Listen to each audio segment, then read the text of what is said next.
Hi అండి, good morning. ఈరోజు ఏం టిఫిన్ చేశారండి?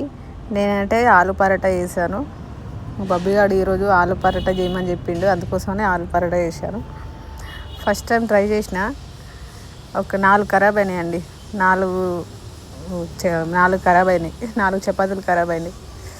ఒకటేమో పడేసిన, ఇక అన్నీ ఇట్లనే ఖరాబ్ అయ్యేటట్టున్నాయి అని చెప్పేసి 2 అట్లనే 3 అట్లనే చేసిన. అంటే ఖరాబ్ అవడం అంటే షేప్ మొత్తం అందులో పెట్టిన ఉంటుంది కదా, స్టఫింగ్ మొత్తం బయటకు వచ్చేసింది అన్నమాట. నేను చక్కగా మొత్తం ఫిల్ చేయలేదన్నమాట. అది బయటకు వచ్చేసింది. అవి నేనే తిన్నా. టేస్ట్ బాగానే ఉంది, కానీ అవి అట్లా ఆ వీడియోలో చూపిస్తున్నాయి కదా, అట్లా మొత్తం బయటకు వచ్చేస్తుంది. కొంచెం పిండి ఎక్కువ తీసుకునేది ఉండే, నేను కక్కుర్తి పడి కొంచెం తీసుకొని అందులో స్టఫింగ్ పెట్టిన. దానివల్ల ఇట్లా రోల్ చేస్తుంటే అది మొత్తం బయటకు వచ్చేసింది. టేస్ట్ మాత్రం బాగానే ఉంది, కానీ ఇది చేసుడు నేనే సరిగ్గా చేయలేదు. కొంచెం చిన్న మంట మీద పెట్టి కాలవాలి.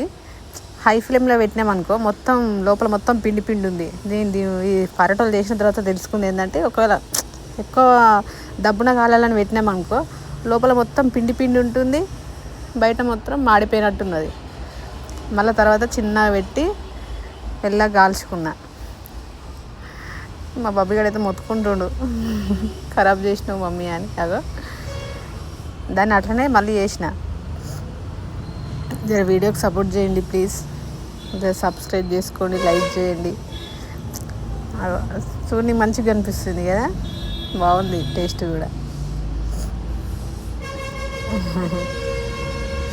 జర వీడియో నచ్చితే సబ్స్క్రైబ్ చేసుకోండి ప్లీజ్ ప్లీజ్ ప్లీజ్, సరేనా?